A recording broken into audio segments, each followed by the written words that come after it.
एक बहुत पुरानी बात है। एक राज्य का राजा बड़ा ही दयालु था, बहुत मेहनती था, बहुत ही बहादुर था और उसके राजपाट में सब खुश थे। एक बार एक संत उसके राज्य में आए, उसके महल में आए, उसकी बैठक में आए और उसको बहुत अच्छा ज्ञान दिया राजा को। और राजा से बातें करने लगे, उसके राजपाट के बारे में पूछने लगे। संत का बहुत ही आदर सत्कार किया गया और जब संत जाने लगे तब राजा ने पूछा कि ऐसी कोई सलाह दो जिससे मेरा राज्य और भी अच्छा हो जाए, या जिसको मैं अगर फॉलो करूं तो जैसा मेरा राज्य चल रहा है ना आगे भी वैसे ही चलता रहे। तो उस संत ने कहा कि एक बात याद रखना, जितने अच्छे बनोगे ना उतने ज्यादा दुखी रहोगे। राजा को यह बात समझ नहीं आई क्योंकि लोग तो उसकी अच्छाई का एग्जाम्पल देते थे। खैर समय बीतता गया, संत चला गया, राजा अपना कार्यभार संभालने लगा। थोड़े दिन के बाद में उसकी जेल में कुछ बंदी थे।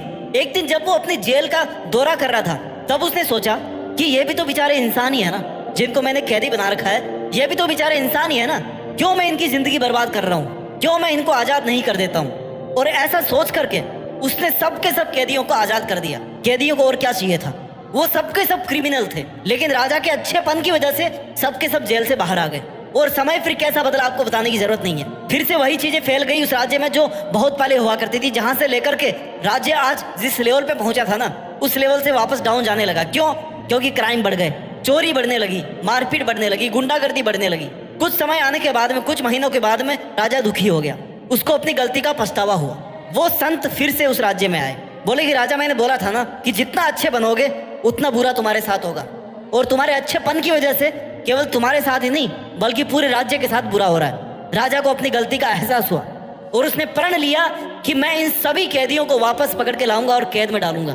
और बड़ी मेहनत से, बड़ी बहादुरी से उसने इन सभी क्रिमिनल्स को पकड़ के वापस जेल में डाला। वापस अच्छे दिन आने शुरू हो गए। अच्छा बनो, लेकिन इस लेवल के अच्छे मत बनो कि आपके साथ में हमेशा बुरा हो जाए, जैसा उस राजा के साथ हुआ, जैसा उस राज्य के साथ हुआ। अच्छा बनना उतने तक ही ठीक है जहां तक आपका नुकसान नहीं हो, किसी इंसान का नुकसान नहीं हो, किसी समाज का नुकसान नहीं हो, अपने देश का नुकसान नहीं हो। अच्छा बनना वहीं तक आवश्यक है। अगर आपके ज्यादा अच्छा बनने से किसी का नुकसान हो रहा है, किसी मासूम का नुकसान हो रहा है, आपका अपना नुकसान हो रहा है, अपने सपनों का नुकसान हो रहा है, तो ऐसा अच्छा बनने का कोई फायदा नहीं है। जितने ज्यादा जरूरत से ज्यादा आप अच्छे बनोगे ना उतने ज्यादा दुखी रहोगे। अब इसका मतलब क्या है? बुरे बन जाओ। सीधा सा आंसर तो यही निकलता है, कंक्लूजन तो यही निकलता है कहानी से कि अच्छे मत बनो तो क्या बनो, फिर बुरे बनेंगे। माय डियर, बुरा बनने के बहुत सारे मीनिंग होते हैं। आपको अपने लिए बुरा बनना है। अपने लिए कैसे बुरा बनना है? आपको कुछ बातें मैं आपको यहाँ पे बताने वाला हूँ कि अपनी सीमाओं का ज्ञान करें, कहाँ तक आपकी लिमिट है। एक हद से ज्यादा लोगों को एक्सेस मत दें अपनी लाइफ में। बुरा बनने का मतलब ये नहीं कि आप किसी को जाकर के थप्पड़ मार दो। बुरा बनने का मतलब ये है कि आप अपनी एक बाउंड्री क्रिएट कर लो कि भाई मेरी बाउंड्री यहाँ तक है, मुझे यहाँ तक ही सीमित रहना, मुझे यहाँ तक ही बात करना है, मुझे यहाँ तक ही लोगों को एक्सेस देना है। क्योंकि अगर उससे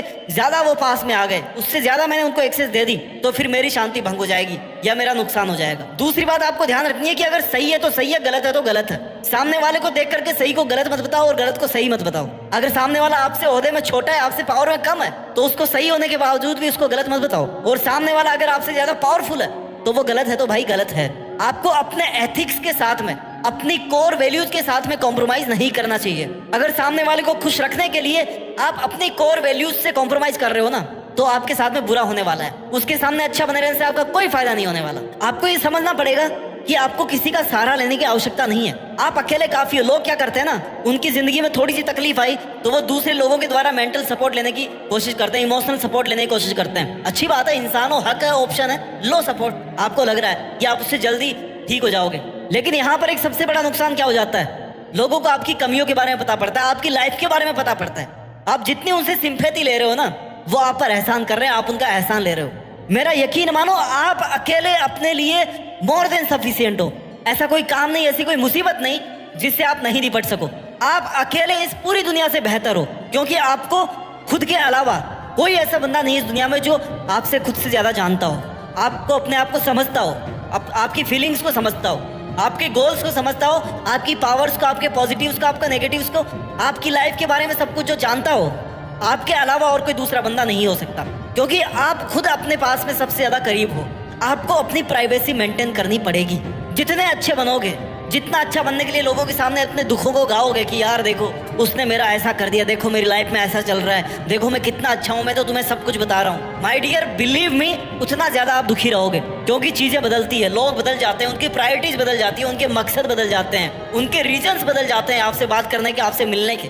लास्ट में नुकसान किसका होगा? केवल आपका होगा। क्यों? क्योंकि आपको अपनी बाउंड्री का पता नहीं है कि मेरी लिमिट यहीं तक है, मुझे इससे ज्यादा बात नहीं बतानी दूसरों को, या इससे ज्यादा मुझे दूसरों में इंटरेस्ट नहीं लेना। जैसा उनको करना है वो करे। अगर आपने गलती से कुछ कर दिया है, गलती से आपने लोगों को इतना ज्यादा एक्सेस दे दिया है, या आप ज्यादा अच्छे बन गए हो कि लोग आपका फायदा उठा रहे हैं, आपका बुरा सोच रहे हैं, आपका बुरा कर रहे हैं, तो अपनी उन गलतियों से सीखो। गलतियां केवल सिखाने के लिए होती है, गिल्टी करने के लिए नहीं होती। गिल्टी करने से कुछ नहीं मिलने वाला। आप अगर केवल कर सकते हो ना अपनी गलतियों से, तो केवल उनसे आप सीख सकते हो। अगर आपका पास्ट का कोई ऐसा एक्सपीरियंस है जिसमें लोगों ने आपका फायदा उठाया है, तो आप उससे ये सीख निकालो कि आपकी गलती कहाँ थी, वो आप गलती दोबारा नहीं कर रहे। That's it, as simple as anything. इतना ही इसको सिंपल रखना है। वीडियो के लास्ट में आपको यही बोलना चाहूंगा कि जहां पर सवाल किसी की जिंदगी का हो, जहां पर सवाल किसी के रेस्पेक्ट का हो, आप हद से बाहर जाकर के उनकी हेल्प कीजिए।